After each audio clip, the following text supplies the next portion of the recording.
up, guys? Chris VA Travels. I'm out here in Prince Edward County and going to visit the Saylor's Creek battlefield, last major engagement of the Civil War.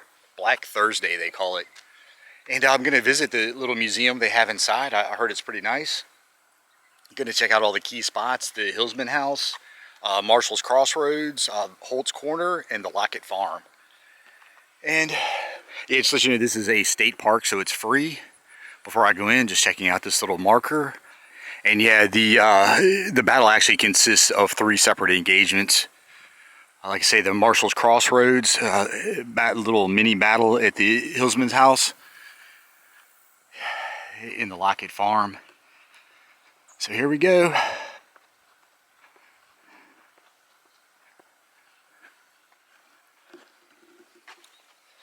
Oh, before I go in, shout out to my great-great-grandfather. That would be James Rollins Weaver. He was in the 25th Virginia Infantry. He was actually captured here, taken to Point Lookout up in Maryland.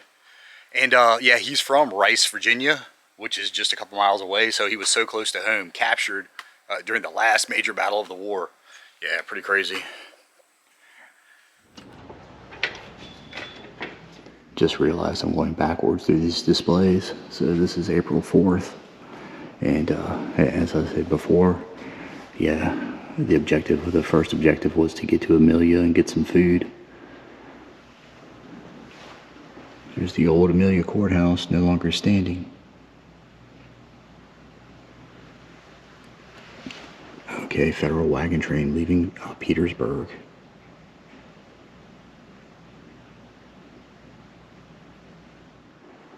Yeah, as I had stated, April 2nd. Confederate Army fled Petersburg, Richmond, tried to get some food in Amelia, didn't work out, wanted to hop the train, go down to Danville, and then eventually get down to Greensboro and meet up with Johnston's army. But what's that going to do? It's just still, they were way outnumbered. Lee's army, all throughout the Little Appomattox campaign, just continually getting weaker, smaller, people were deserting. And yeah, absolute mess until they were finally caught up with and surrounded at Appomattox. Yeah, like I say, Sheridan had left Jeter's Hill, came up and split the line. And these are the 3 separate engagements that make up Battle of Saylor's Creek. The first was at the Marshall's Crossroads. And then pretty much, well, a little bit after, but kind of sort of the same time, was the Hillsman Farm. And then right before sundown, a little battle at Lockett's Farm. And yeah, this was the devastating defeat. Ewell was defeated. 7,700 Confederates were captured. That's a fourth of the army. Okay, some fragments over here from Farmville and Cumberland Church. All your usual shells, bridle, a little pocket knife. And what is this over here? Number 4. Number 3. It's a sword guard. Pretty interesting. And these are friction primers back here. Number 2. A high bridge over here. South Side Railroad ran across. And this thing was built in 1852. It was kind of an engineering marvel at the time. 125 feet high. 1,200 feet long. 21 piers holding this thing up. And there's the smaller bridge right there. Yeah, that's where a lot of the Union Army crossed. The Confederates tried to burn this thing, but were unsuccessful. Part of a Confederate artillery carriage spoke. Interesting. And this is souvenir piece of cornbread. What? Yeah, just some belt buckles.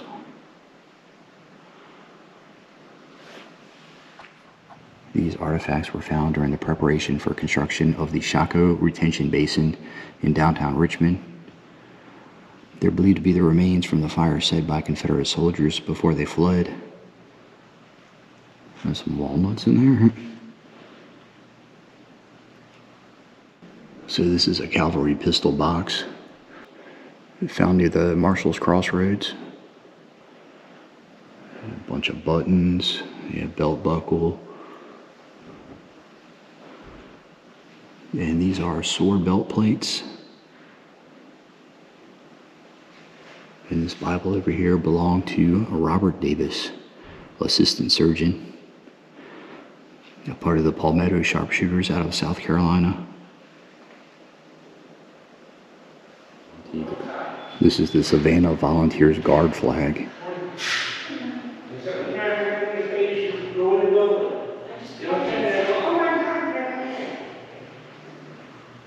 And this is a flank marker on its original wooden post.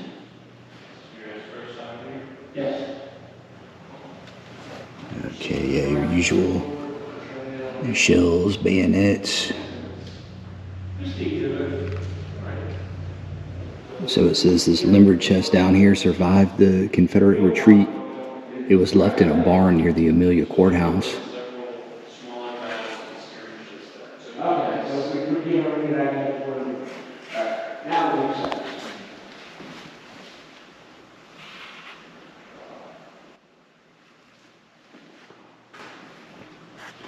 Oh, there's some grape over here. Yeah, shells. Is that another sword buckle?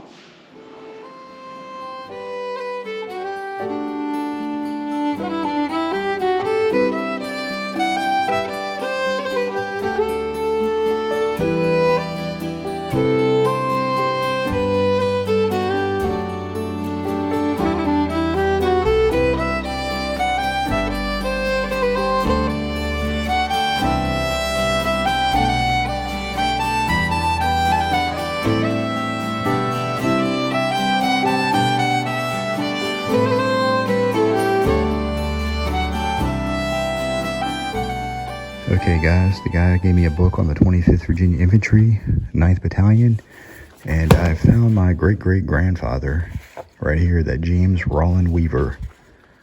Yeah, Company D. And yeah, trying to find out some more information about his capture. So let's see, here's the Hillsman House and the Lockett Farm.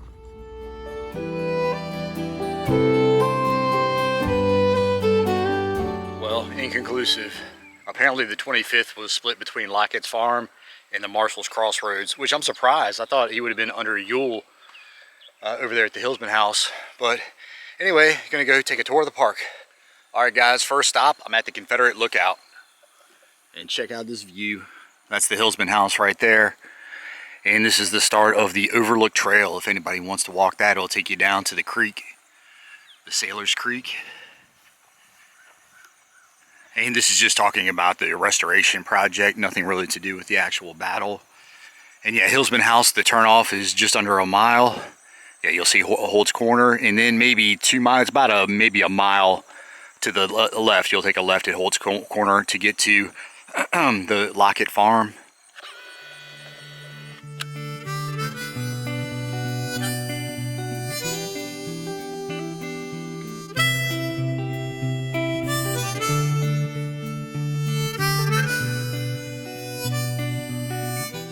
All right, made it. Hillsman's house, and a little write-up right here. And I have to point out this marker going back to 1948. All right, so Hillsman's house used by Unionists during the Battle of Saylor's Creek, of course, April 6th. It was at one time used by Pickett's division, so it served as both a Confederate and Union hospital. And just to give you an overlay of the battle, from the west side of the creek, the Confederates charged and broke through Little Saylor's Creek, which is just Saylor's Creek, right down there, kind of within those trees. You'll see, I'll get down there, but you can see the hillside over there where the Confederates were. Confederates had no artillery. And yeah, where I am, Confederates broke through the Union infantry, but were stopped by batteries along the hillside here. A mass surrender followed, including Corps Commander Ewell. Also, Robert E. Lee's son, Custis Lee, surrendered, and really it was about 7,700 rank and file surrendered, several wagons captured. It was the largest undisputed surrender of the war. Yeah, so serious blow. And let me just go up and take a closer look at the house, and just a modest home here up on this hilltop. Yeah, and Robert E. Lee and Longstreet were over at Rice's Depot to the west, just a few miles. Robert E. Lee heard the commotion. He backtracked a mile or two and saw unorganized soldiers staggering back without their guns. And he famously proclaimed, "My God, has the army been dissolved?" Yeah, so... Oh, little campfire. Looks like they had something burning not too long ago. And hopefully I'm going to be able to go inside this thing. They still have it set up as it was when it was a hospital during the battle. But just going to walk around the outside real quick right now. And nothing distinct architecturally. Just a small framed house. Like I say, just a basic dwelling from that time period. But to give you some background, this thing was built in the early 1770s by a Moses Overton. And then owned by Captain James Hillsman. He commanded the 44th Virginia Infantry, and he was actually in a Confederate prison camp at the time he was captured at the Battle of Spotsylvania Courthouse. Yeah, so I guess he had been there for about a year. And he was commanding some sharpshooters at the time of his capture. So then his wife's mother, 2 children, and 8 servants stayed in the house, and they were in the basement during the battle. All right, going in the Hillsman's house, Union Hospital for the 2nd Corps.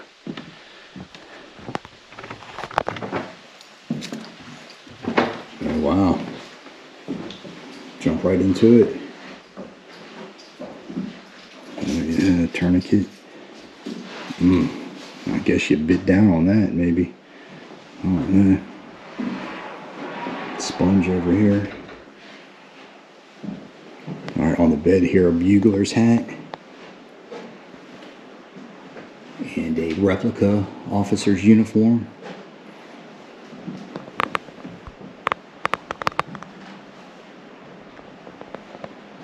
Let's check out the buttons. I guess just a medical bag right here. And check this out. Some more blood splatter. Pretty cool. Wow, okay, yeah, just a wash-up area with a sponge. And I think they would call these little pouches housewives. Yeah, the officers were pretty proficient in fixing the uniforms, sewing on buttons and whatnot. All right, well, there's the bugle right there. Okay. Worcestershire sauce. Okay, I guess she probably had infantrymen sitting down, crutches. Well, okay. This guy had some pretty big feet, it looks like.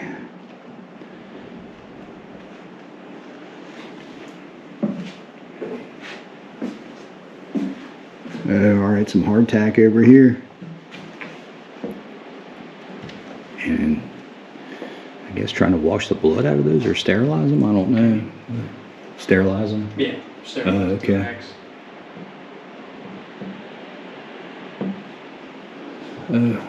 Pretty nice boots over here. And check out these items. Little red kepi cap. Alright. Scabbard over here. Oh, saddle, okay. Yeah, alright. I guess another bugler cap over here. From the 6th Corps, I guess. Robert Russa Moten, he was born in this house, and there's a Moten Museum in Farmville dedicated to the whole civil rights movement with the whole boycott of the school system, which I'm going to be checking out. Pretty cool. Alright, so another tall crutch over here. Oh, here he is. Didn't even recognize Captain James Hillsman. Yeah, like I say, he was in a prison camp at the time, again, captured at Spotsylvania Courthouse.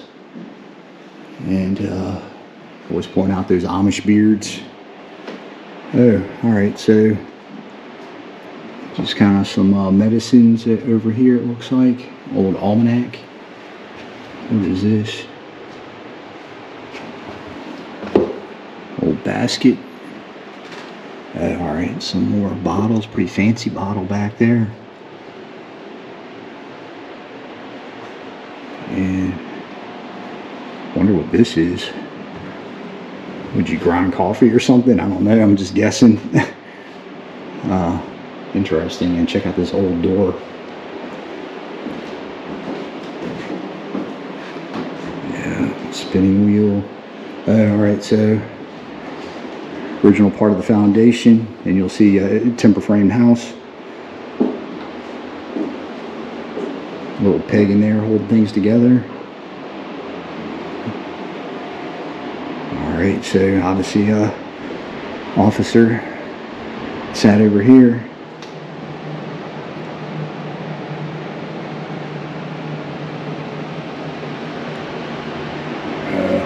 Old daguerreotype.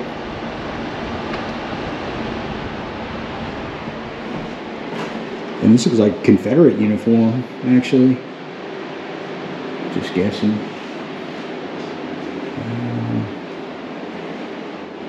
The Texas Rangers. Skillet down there. Kind of a crude broom. Spittoon. Tobacco twist up there.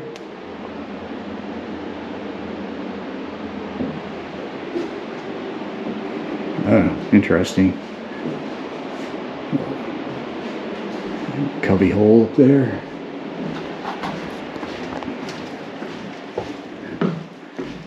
Alright, just taking a look at the front room of the house. And this is the most accurate room. Alright, so some kind of little lanterns in there.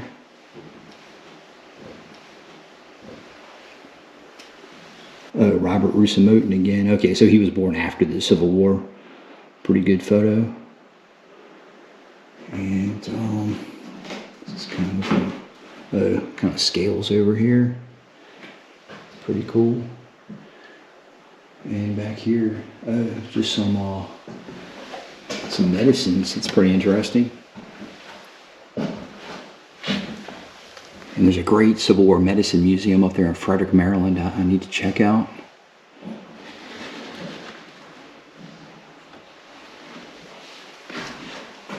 Okay, so they've got an upstairs that's closed off. Alright, little surgeon's kit, and there's the saw. Oh yeah, you see the thread to sew up the flaps. One of the things that we always like to point out to people is that these, you can see the outlines of boot prints here on the wood. Like right about, say right here. That's where the surgeon's boots would have been, as they would have been amputating limbs, pretty much. A lot of the darker stains on the wood here are indicative of blood splatters. But cool, yeah, that's the Hillsman's house.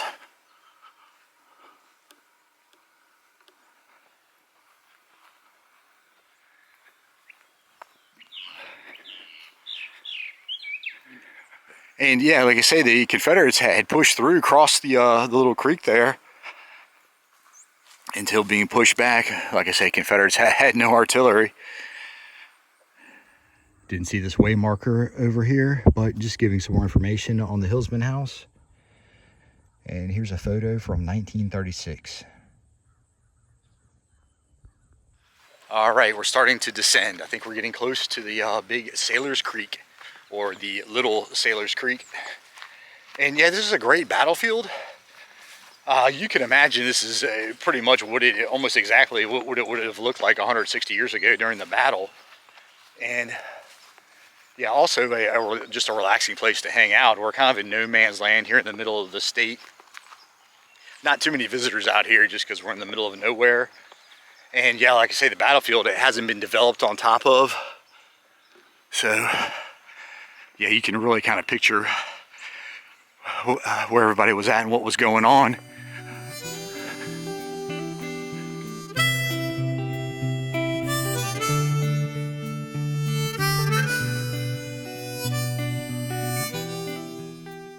Oh, while I walked down, I was going to tell you I watched the miniseries North and South back from the 80s. I highly recommend. It was a lot of fun. I know anybody older who's into the Civil War, I know you've already seen it. But yeah, it was great. Starring Kirstie Alley was in it. Patrick Swayze, he was the standout. You can see why he went on to be a big star. But yeah, it was fun to watch. Well, first of all, because I've been to most of the plantation houses. I took my a few of them when I took my trip down to Natchez. Really put you into that time period. It's everything was turned up to 10. At all times, all the women were wearing the big ball gowns. Guys were dressed to the nines. And whoever wrote it, I think John Jakes, I thought he did a pretty good job telling the story of the Civil War. Yeah, so it looks like it was Union General Wheaton that came down, across the creek. And yeah, here we are right here. And this is the left flank of the Union line. And yeah, remember this is early April, so the creek, springtime. The creek was kind of flooded. All of this was really muddy and marshy.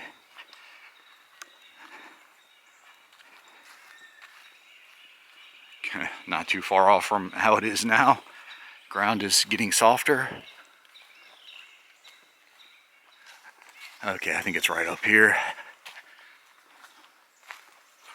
Yeah, I can see it right down here. More like a big ditch. Oh, alright, so, okay. I can see it better now. Yeah, so yeah, you can tell this thing gets high at times. And pretty steep ledge over there. Yeah, about 6, 7 foot cliff over there. Well, here it is, Saylor'S Creek. And there was a lot of hand-to-hand fighting, which was actually kind of rare in the Civil War. You always see it in the movies, but yeah, it was actually pretty intense fighting down here. Oh yeah, I'll tell you, these granite rocks, it's actually moraine granite that we're on top of. And you'll see some of the rock heads protruding. Yeah, we're in a lot rougher terrain. Once you get out here, we're in the Piedmont area of the state. As opposed back in Petersburg, things were a lot more flat. Oh, another important moment I should mention is that after the battle, General Sheridan, after witnessing such a decisive victory, had said to Ulysses S. Grant that if this thing is pressed, then the Confederates are most likely going to surrender. That message got relayed to Abraham Lincoln. Abraham Lincoln replied back to Grant and said, let it be pressed. He was right. So because, of course, just 3 days later, Army of Northern Virginia surrendered out there at the Appomattox Courthouse. All right, guys, we're at Holt's Corner. A little skirmish took place here. And this is where the Union Army got in between the Confederate line. You'll see there's an obelisk over there. I'll go check that out. Looks like maybe this was an old general store sitting at the intersection here. But it was Union General George Cook's cavalry division that skirmished with Anderson. Held them up a bit. Yeah. Lee and Longstreet didn't know. They continued on to Rice's Depot. Anderson was held up, but then kept on trucking, and then eventually was blocked at the Marshall's Crossroads, where the larger battle took place. Oh, here it is, 1936. Old dirt road. And the Hillsman House, I don't know, is a mile, not even a mile probably, back that way, and then the Marshall Crossroads, just a tad bit further. And then you'll see there's another really old dilapidated house back there. Tempted to go check that out, but I don't think I need to do that. I was just checking to see if maybe there was a sign in front of this thing. Maybe there was kind of used as a service station perhaps at one time as well.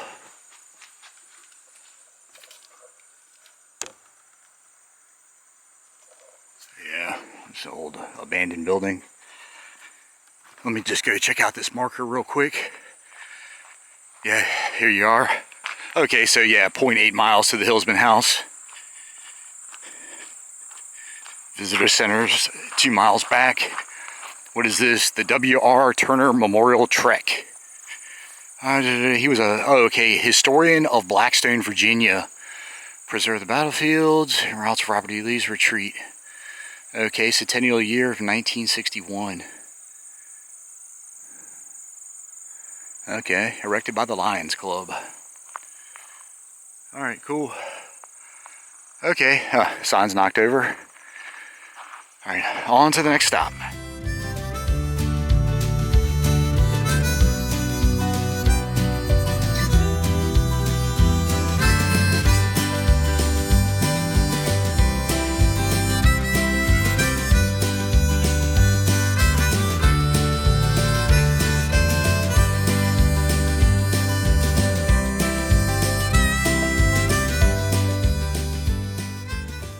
Okay guys, the Lockett House, and yeah, I don't want to get too close. There are people actually in the backyard, but you see bullet holes all around. One right above the porch, two on the right just past the window, several under the window on the left.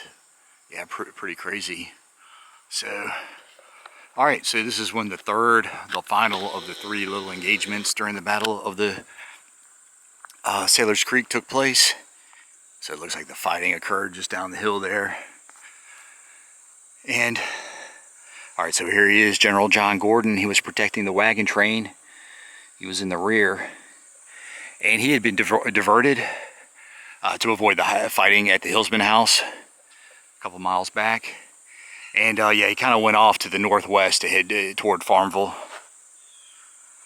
And it looks like General Humphreys caught up with him, diverted him, kind of pressed him across the creek, pressed him across 2 little bridges. And this was the last of the 3 little engagements that make up Saylor's Creek, the Battle of Saylor's Creek. They fought until sundown, and by the end of the battle, the Confederates had lost 1,700 men, Federals 536. And if you want to know the specs, here you go. So yeah, this looks like pushed them across the big Saylor's Creek, coming off the Appomattox and Little Saylor's Creek. Kind of breaks off right there. Alright, so it looks like there's a little stone marker in front of the house. Saylor's Creek, here Lee fought the last battle, April 6th, 1865.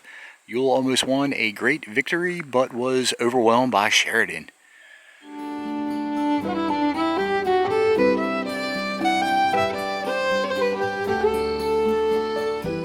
Alright, double bridges.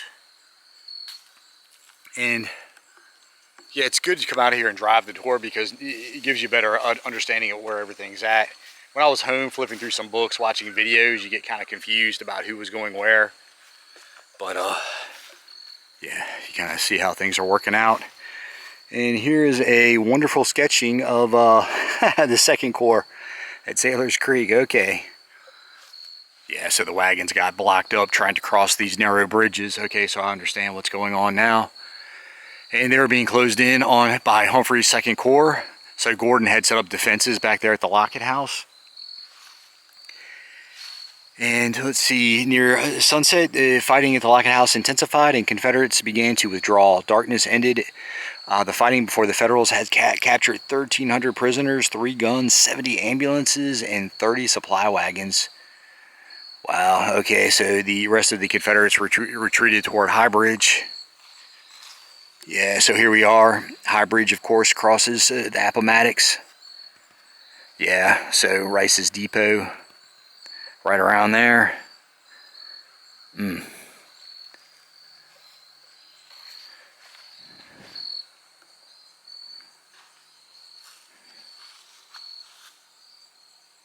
Yeah, so this is kind of just telling the same story. And let me just walk over real quick, just take another look at the creek before I get out of here. Oh, what is this little marker on this little bridge? U.S. Bridge, MFD 2016. American Tough, established 1936. American made. Pretty cool. Okay, I can hear it flowing to the left of me.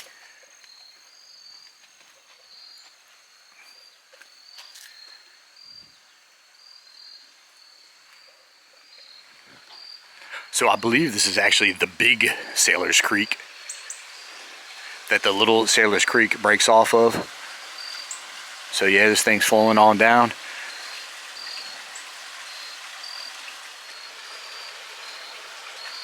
Yeah, so there's some sort of a little bridge going across right there. It looks like it kind of stops. I don't know what's going on. I don't know if that's really a bridge. Anyway. Alright, so... Oh, look, alright, it's kind of split. Oh, I guess it kind of converges right underneath us. Alright, final stop. Marshall's Crossroads. And it's right near the visitor center. I don't know if you can see it right through the woods right there. But, you're right at the line of the Prince Edward County and Amelia. Oh, also Nottoway. Alright. Let me just walk over here. And kind of weird, you thought there'd be more of a write-up.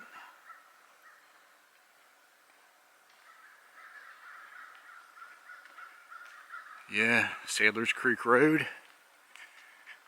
You leave Prince Edward. Like I say, you're in Amelia. But then we're at the intersection because there's Nottoway, so intersection of 3 counties.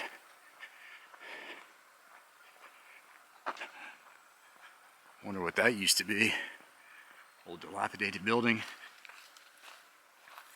But yeah, this was the first of the 3 engagements that made up the Battle of Saylor's Creek. A little cemetery over there. Another one of these granite stones sticking out. Star of Hope Cemetery. Well, a lot of flowers over there.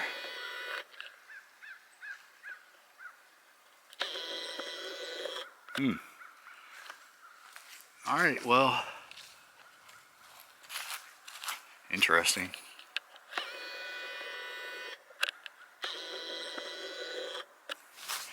Alright, well, I guess this is Marshall's Crossroads. I feel like there should be a way marker out here. I feel like I'm not in the right spot, but this is a crossroads, and you saw the sign just back there by my Jeep. Okay. So that wraps it up for my tour of the Battle of Saylor's Creek. And like I say, this is a great one to visit, practically untouched. You feel like it's 1865. And yeah, guys, so as always, like and subscribe. You can follow me on Instagram, Facebook. You can also support me on Patreon. See you on the next one.